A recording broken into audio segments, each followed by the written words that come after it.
Hello, this is Chan Chandrasekhar welcoming you to another delightful part of our programming. As a tribute to Indian cinema and Indian music, there's an outstanding gentleman who's made a great contribution to the development of Indian music by putting Indian music on a world map, particularly with a massive status in the United States. None other than Mr. Clint Valladares.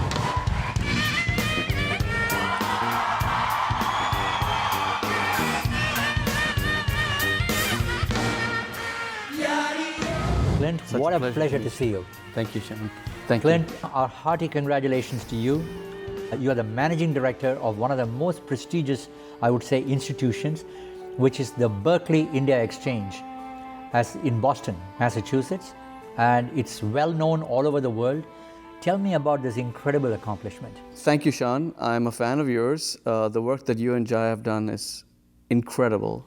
The work you've done with A.R. Rahman, Shankar Mahadevan, Amitabh Bachchan, Vijay Prakash, you name everyone has come here and been a part of your studio. Thank you.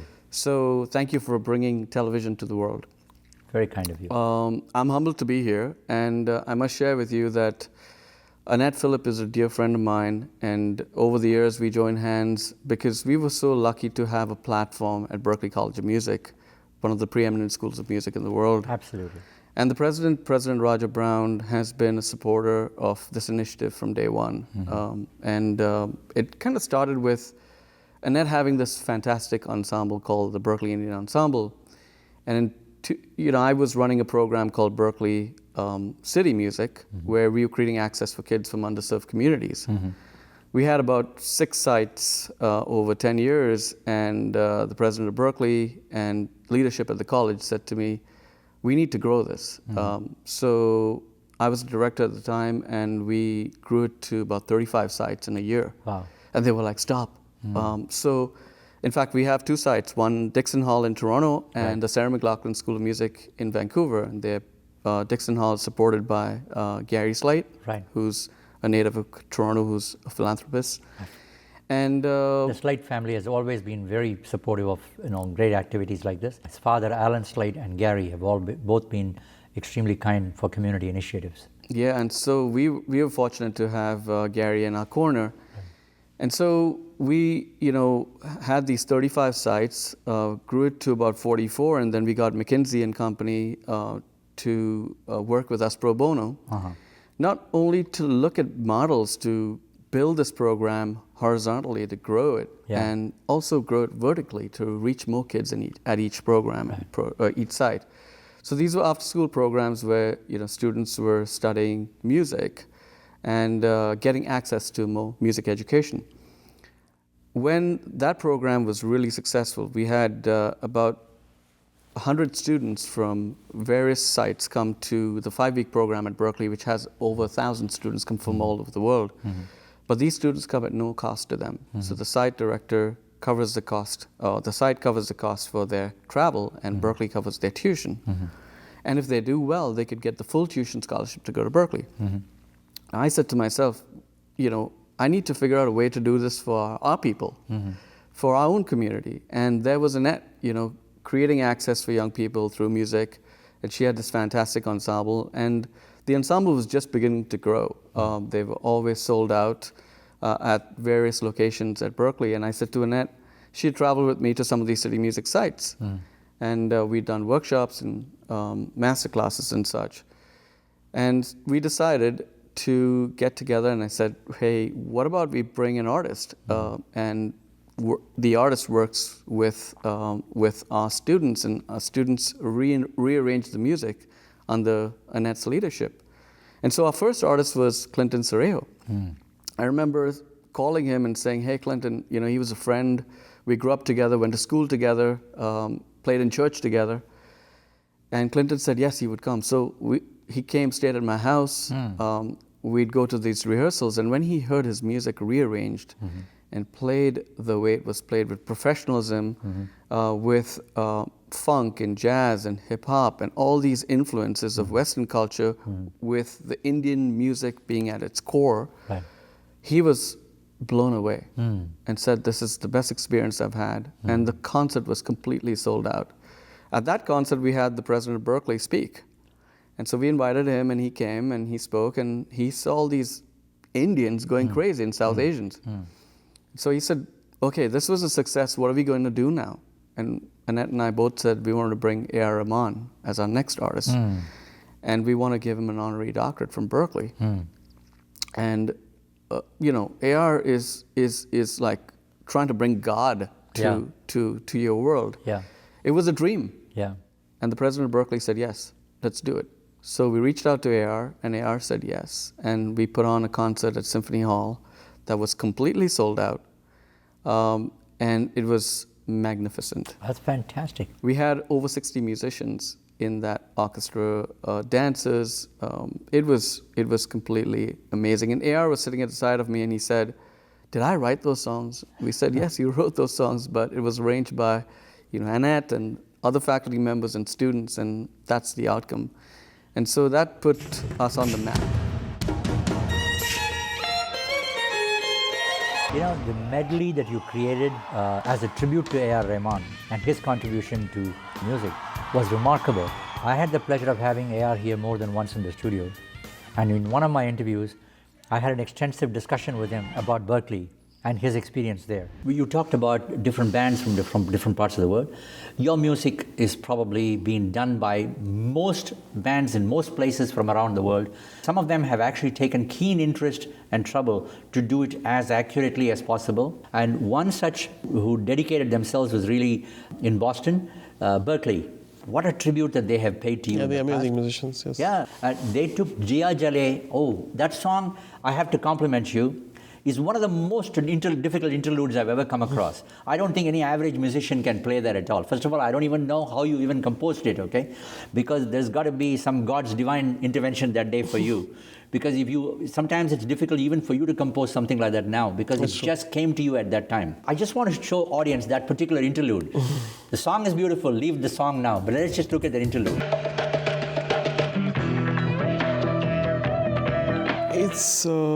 It's nice, but I want them to go further. I want them to explore. I want them to open their mind. Yeah. Because they can do probably 1,000 times more what I'm doing within my limitations. Wow. And because they have more access to knowledge, and they're younger. Yeah. And they should, because music is the only healing thing now. Wow. Yeah. There's so much of negative energy. Yeah. So I think the more music we hear, yeah, and less news we hear, is better. Yeah, absolutely. Well, our congratulations to you. What a compliment he paid, for Berklee and your work there, He is the kindest individual. But I want to go back to a little bit of your roots. In Bombay, you went to a prestigious, St. Xavier's, by the way, took music. You come from a musical family, and and your father was a great role model for you, from what I understand. So tell me about your school days, about your interest in music, how you developed that, because I know that later you also have an MBA, a master's degree in business administration from a prestigious school in the United States.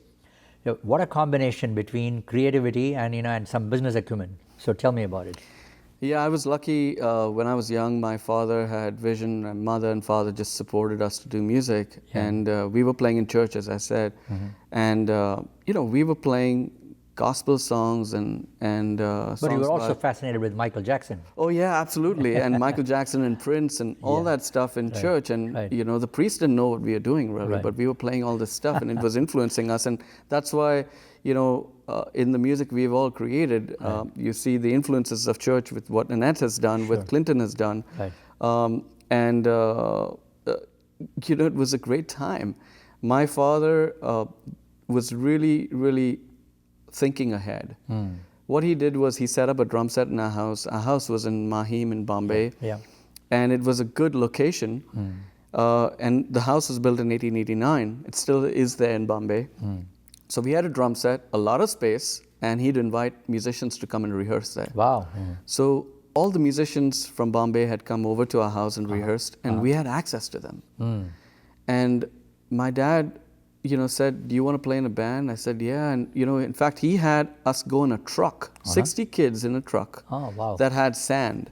So after the sand was, distributed by the builder, he would get that truck at a discounted price after 7 o'clock in the evening, 60 kids on the truck with a long cable that went into somebody's house, and we had guitars, drums, keyboards, and horns, and Wow. 60 singers singing Christmas carols, and we'd go from house to house and sing Wow. Christmas carols. And then I started playing at the Farias Hotel at the age of 14 every night, coming home at 2 in the morning. Luckily, I didn't drink or smoke. So I was, really excited about the music, and then played it with Don Siegel and Pam Crane and people like that. Back in this was in the 90s, early 90s. Right. And I knew Ehsan and Loy and all these great musicians from Bombay. Wonderful. Louis Banks, etc., who were great role models for us. And then I realized I need to go to Berklee to take. I was playing gigs in Delhi and traveling all over the country. Yeah. But I realized that I had to go out of India to, push the boundary. I wanted to have the opportunity to work with, people like Quincy Jones and who were creating records that Michael Jackson created. Right. And when I came to Berklee in '95, it opened my mind and opened my eyes to a platform where I realized that it's not so much about just music. It's about who you know and relationships and having more friends in the world. Yeah. And so I started, really understanding that better. And music has always been a strong kind of asset that I have in my toolkit, which allows me to hustle the way I do. Right. That's wonderful. Some of the compositions that you took actually in the ensemble was remarkable because they were very difficult compositions of Rahman. It's not the songs that are easy to sing. The orchestration is not easy to play, quite complex. Jia Jale is a classic example.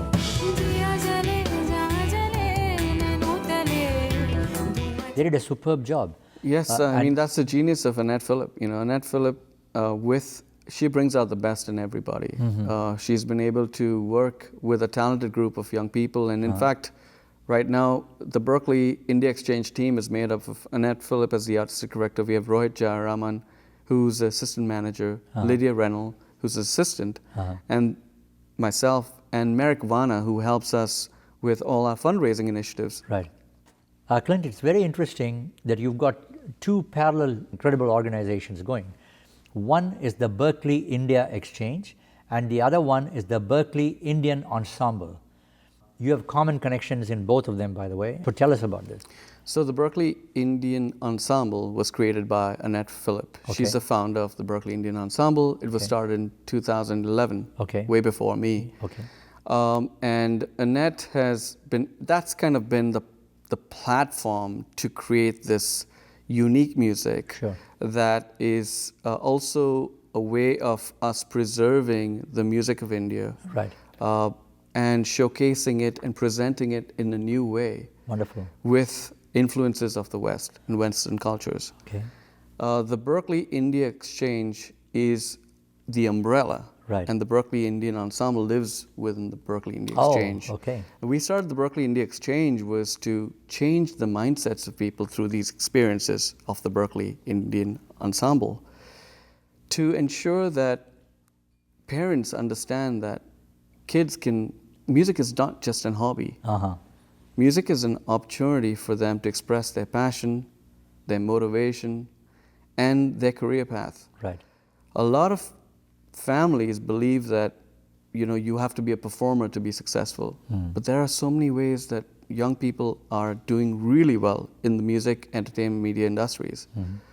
Utilizing music not just as performers, but sound designers, music engineers, music therapists, music business people, and film scoring, etc. So, but most families don't know that. So they encourage their kids to go and just be performers, and if they're not successful at that, they think that they're a failure, or they don't allow them to do that. But they don't realize that their kid could be really talented at business but loves music, kind of like me. I pursued my musical passion, and then found business was where I enjoyed myself as well, and I could fuse both. And my work in the global arena has been a differentiating factor. So we have many young people who are doing so well writing music for Facebook and Apple Music, and also engineers, doing productions for the likes of Coldplay and Shawn Mendes and some of the biggest artists in the industry right now. So Berklee alums have won multiple number of Grammys. Lord of the Rings, written by a Berklee alum. Wow. All these great performances and shows. Hamilton, Berklee alum. So it's not just the performer on stage. You have to look at the entire production. Wow. Tell me about the connection between the Berklee College of Music and your ensemble and your India Exchange. The Berklee India Exchange has had people supporting this program who have been with us, guiding us through this effort. It starts with President Roger H. Brown, who supported us tremendously. Also, Senior Vice President Panos Panay, who's the Vice President for Strategy and Innovation. Right.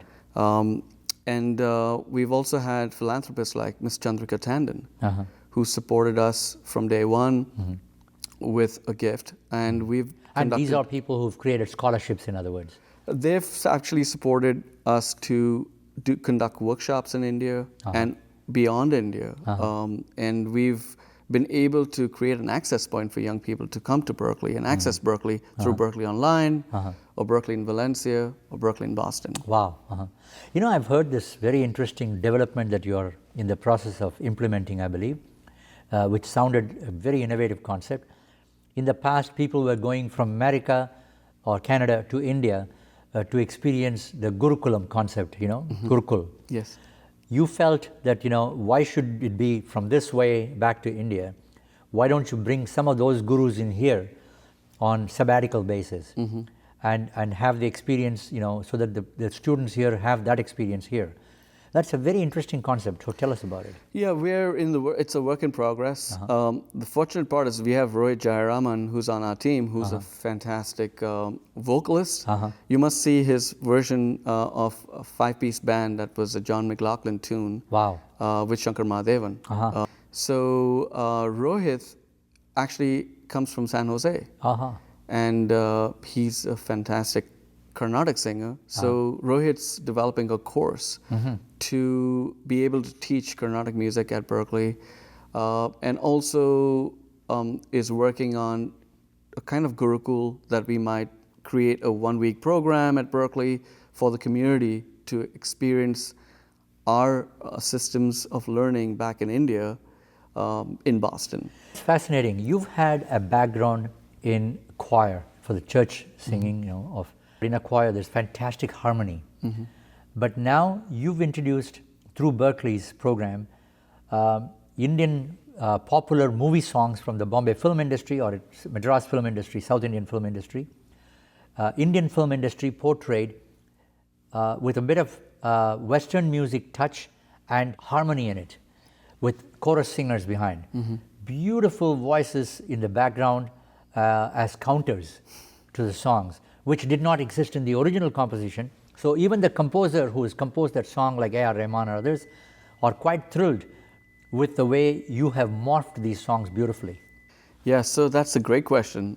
The differentiating factor is that, Berklee's made up the program, the way the curriculum is created. It's all about harmony, melody, ear training, arranging, etc. Annette has had a background in choral arrangements.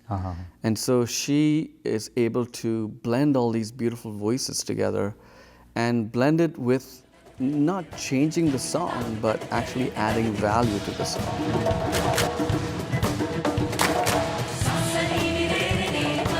You start off with some fantastic special effects. The effects of water running with musical instruments, the effect of breeze, and then, comes hamma, hamma, hamma, hamma.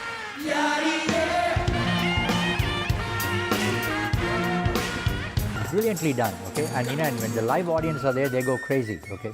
With each of your numbers that comes out. So tell me about this innovative openings, Yeah, I think, what happens at Berklee is it's very collaborative. It's not competitive. Everybody's contributing differently. Yeah. And so that's the beauty of this experience. It's because it's not, only, this is Indian music and this is the way we're going to do it, or this is Western music and that's the way we're going to do it. it's all these influences. We have musicians from over 44 countries who are bringing their influences, and they challenge, I think, the artistic director and everyone in the team to think different and push the boundaries and create a new sound. Are they all students of music? Yes. Oh, wow. So that means sometimes when they graduate, these students will change from time to time. Absolutely. So it's a class that happens. It's a class that exists, and now we have various alums who have gone through the program. So Berklee alumni, who are Berklee India Exchange alumni, who've gone into the world, and some of them come back to give back to the next generation. Wow. And they're hiring the next generation. So we have 3 students who are graduates of the program who are now writing music for Facebook.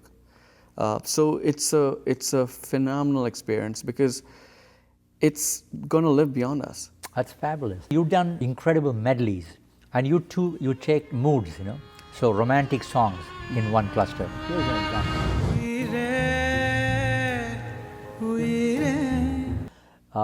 Where do we go from here? You've accomplished so much. What are your future plans? And by the way, I have to also talk to you that you've contributed a lot to charity in the past as well. So tell us about that. I think our contributions have been through us creating access to people, to young people, raising money for scholarship.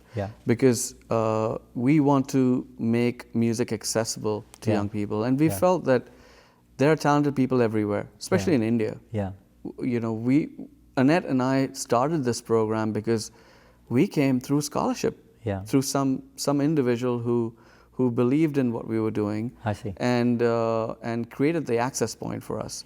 There are so many talented young people in India who are very talented but don't have the means to come, or have to convince their parents that they are talented enough to go to a Berklee or any other college of their choice to pursue a music career. So we've tried to go into various cities in India. We did a tour last year in 5 cities in India.